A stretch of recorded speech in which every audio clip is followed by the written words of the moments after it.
We challenge you to find a better villa at just ₹1.29 crores in Kelambakam, Moyamar.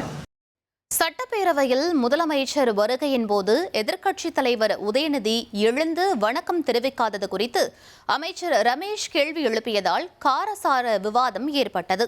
அவைக்குள்ளே வரும்பொழுது அமர்ந்திருக்கக்கூடிய எதிர்க்கட்சி தலைவருக்கு 8 கோடி மக்களின் முதலமைச்சருக்கு அந்த மரியாதையை தர வேண்டும் என்ற கண்ணியத்தை இந்த அவைக்கு பேரவைத் தலைவர்கள் அவர்கள்தான் தலைவர். முதலமைச்சர் வருகிற போது எதிர்க்கட்சிகள் வருகிற போது எழுந்து நின்று மரியாதை தெரிவிக்க வேண்டும் என்பது கட்டாயம் அல்ல. முதலமைச்சர் அவைக்குள் வரும்போது எதிர்க்கட்சித் தலைவர் எழுந்து நின்று வணக்கம் தெரிவிக்காமல் இருப்பதுதான் கண்ணியமா என்று அமைச்சர் ரமேஷ் கேள்வி எழுப்பவே சட்டப்பேரவையில் பரபரப்பு ஏற்பட்டது.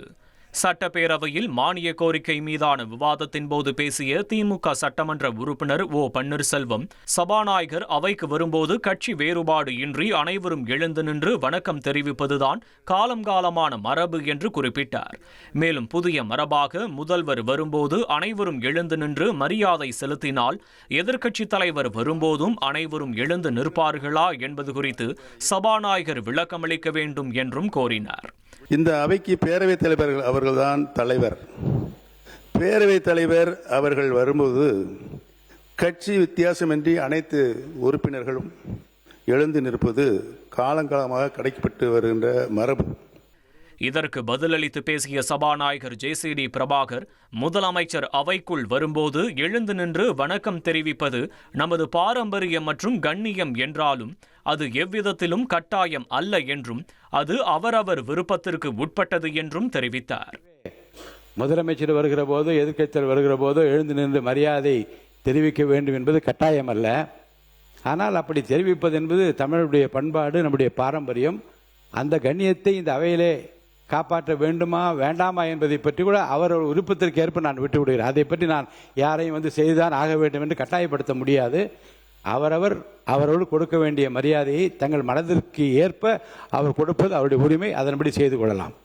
இதனைத் தொடர்ந்து ஓபிஎஸ் பேச்சுக்கு கருத்து தெரிவித்த அமைச்சர் ரமேஷ், முதலமைச்சர் சட்டமன்றத்திற்கு வரும்போது எதிர்க்கட்சித் தலைவர் உதயநிதி ஸ்டாலின் எழுந்து நின்று வணக்கம் தெரிவிக்காமல் இருப்பதுதான் கண்ணியமா என்று கேள்வி எழுப்பியதுடன் எதிர்க்கட்சித் தலைவர் உதயநிதிக்கு முன்னாள் முதல்வர் ஓபிஎஸ் கண்ணியத்தை கற்றுக் கொடுக்க வேண்டும் என்று கூறியதால் அவையில் பரபரப்பும் வாக்குவாதமும் ஏற்பட்டது. 8 கோடி மக்களின் பிரதிநிதியாக இருக்கக்கூடிய மாண்புமிகு முதலமைச்சர் அவர்கள் அவைக்குள்ளே வரும்பொழுது அமர்ந்திருக்கக்கூடிய எதிர்க்கட்சி தலைவருக்கு அந்த கண்ணியத்தை சொல்லிக் கொடுத்து 8 கோடி மக்களின் முதலமைச்சருக்கு அந்த மரியாதையை தர வேண்டும் என்ற கண்ணியத்தை சொல்லித்தர வேண்டும் என்பதை பேரவைத் தலைவர் வாயிலாக தெரிவித்துக் கொள்கிறேன். இதற்கு பதிலளித்த திமுக முன்னாள் அமைச்சர் KN நேரு, முந்தைய காலங்களில் எதிர்க்கட்சித் தலைவர்கள் முதல்வர்கள் வரும்போது எழுந்து நின்று மரியாதை செலுத்தியது இல்லை என்று விளக்கமளித்ததுடன் அமைச்சர் ரமேஷ் எதிர்க்கட்சித் தலைவருக்கு கண்ணியத்தை கற்றுக் கொடுக்க வேண்டும் என்று சொல்வது ஏற்புடையது அல்ல என தெரிவித்தார். நம்முடைய முன்னாள் முதலமைச்சர் அவர்கள் இருக்கிற போது, அவர் வருகிற போது எதிர்க்கட்சியில் இருக்கிற தலைவர் எழுந்ததில்லை. இல்லை, கொஞ்சம் எழுந்ததில்லை.